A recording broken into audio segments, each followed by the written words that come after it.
Hey, this is Lorena, and I wanted to do a long arm quilting work day. Today we're working on one of my own antique quilts. Yes, I've literally started putting my own quilts into my work days because I don't want to die and my kids sell my quilts that I've made to antique stores. And then some random person like me is quilting them. I found this beautiful, lovely quilt at an antique store and I paid probably $40 for it. It is handmade, she is beautiful, and today we're going to be quilting her. She's a bit warped in the middle, she's sagging, but it's okay. I am quilting her because I'm procrastinating from doing my real work. I have a custom quilt that I need to work on, and she's another Lone Star quilt that I'm going to be doing the ruler work on. And before I go into my pain and suffering, I decided that maybe it'd be worth it for today for me to quilt at least one of my quilts to reward myself for working so hard for others. She has a lot of issues where she has like some staining here. All these here are hand sewn, these squares, but someone came along and machine sewed these, and you can see that there's, if you see here, for example, it's kind of warped the way whoever sewed it had some issues. Kind of wanted to procrastinate earlier and kind of not finish her, but then I saw the quilting, and I'll show you some pictures right here. She looks so pretty that I was like, dang girl, you gotta finish her. My procrastinating is I want to go sit down and watch Netflix and shut the world off. I have like, it's one of those meh days. It's one of those days. But I'm trying to work through it by at least quilting something for myself. See that she's warped down. You can see I'm not really trying, well, I am trying to make a straight line, but we'll see how it goes. I'm letting this quilt just be itself with its all weird quirks and stuff. Even like all these weird puckers. Whoever sewed this together cut off some of the points, but honestly, I get it. They were trying to finish it, and she just has some problems. But as a whole,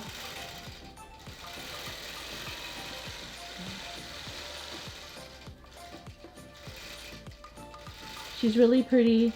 I'm letting the lines like over there. I've tried to fix them, but I'm okay with the quirkiness of the quilt. I think that honors the maker and also honors the person who tried to finish it for the maker. But you know, you can't really force a straight line, even though I have tried to pleat here. But she's gonna be pretty. I want you to see how bad a quilt can warp. And so you could earlier, and then as you see me kind of stretch, do you see how it goes back? And you could see like all this warpage. It almost like the fabric kind of stretches it on itself. So some long armers, for some reason, do not take the time to iron some of their clients' quilts, and they will quilt the quilt this way, which will give them a whole bunch of pleats and tucks everywhere.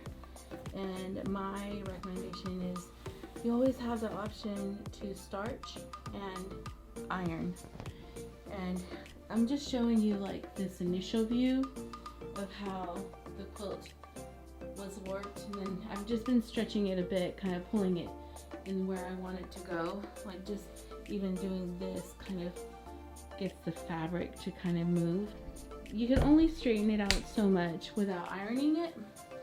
So like, let's say I'm just kind of like pushing the fabric down and just getting it to a decent kind of like sitting position where it will kind of sit a bit flat. But here you can see that some of the seams are, whoever put this together, put it together while they stretched the border.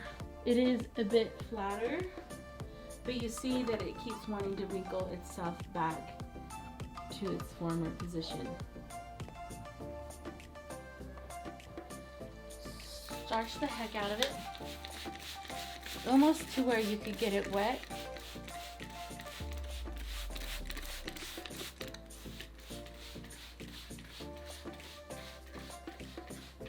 Since it's wet, when it's wet, you can literally start reshaping the quilt itself to how you want it to lay. And you see me just kind of like rubbing it down because it's wet.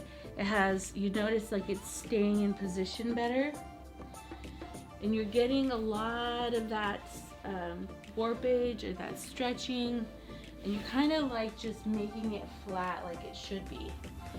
Like I said, the flatter your quilt is, the better the long armor that receives your quilt will succeed. So wetting your fabric really does help in settling the seams down. With steam and heat,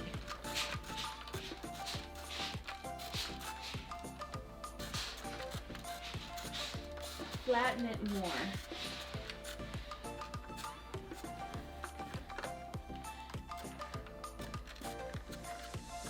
And if this area doesn't flatten more, I will add more steam and redo the process. You cannot believe how much you can flatten a quilt down just by, is it warping this way? By ironing and steaming it. And since I already have it very wet, the high heat, I have this on the highest cotton heat setting. I'm going to show you a comparison. Do you see how this is still very warped and warping? Even though I wet it and I hand rubbed it down, and you can see that there's still like this little ripples and divots. And when I've come in here and ironed it, it's almost like it still has some, but look at how beautiful and nice and flat this fabric just becomes, just simply by starching the quilt a lot and by ironing it with hot steam and a hot iron. Now I'm ironing the half square triangles in the direction that they're in. I do tend to iron, straighten, like finagle the quilt a lot more sometimes than it would take for it to quilt it. But when I quilt it, I know it'll be quilted beautifully because it's nice and flat. The flatter your quilt is, the more beautiful that long arm is gonna sew over it, and the cleaner it'll be. Do you see my old camera? I miss her. I miss her. Baby, come back. I may still use her, just the audio is not that good, so. But, yeah. Those are little rules. Spend time ironing and starching, and you'll have a flatter quilt, and you'll have less problems when it's quilting. I'm on the last row, and you can see I just wet it, so I already was kind of like pushing everything down. I ironed over here. Can you tell the wonderful difference of ironing? And you can see that this quilt is really worked. I'm gonna let it live its best life, you know? It doesn't matter if she's warped, she's still beautiful. I could still kind of square her up a bit. And if I don't, she's great. So she's really warped. You can see it that way. And this is just the way the maker put her together. And I can't fix that. Look at that. You can see how beautiful and flat this is. I had some thread issues here. So I had to unstitch this area. So if you see that, that's me fixing and unstitching. So this is the quilt on the floor. She gave me some problems the last 2 rows, but it's okay. Look how beautiful this is. If it was, you know what I was showing you the last row where it was really warped. It's crazy when you remove it off the long arm and the quilt could just kind of settle. You still see it, but it's not horrible. I mean, you still see it, but for this quilt, it's not bad at all. Look how beautiful she is. There's a rip there, and there's a couple open seams. I think there's 3 that I saw. And so I'm gonna trim her, I'm gonna bind her. This is my quilt. And this is the next one.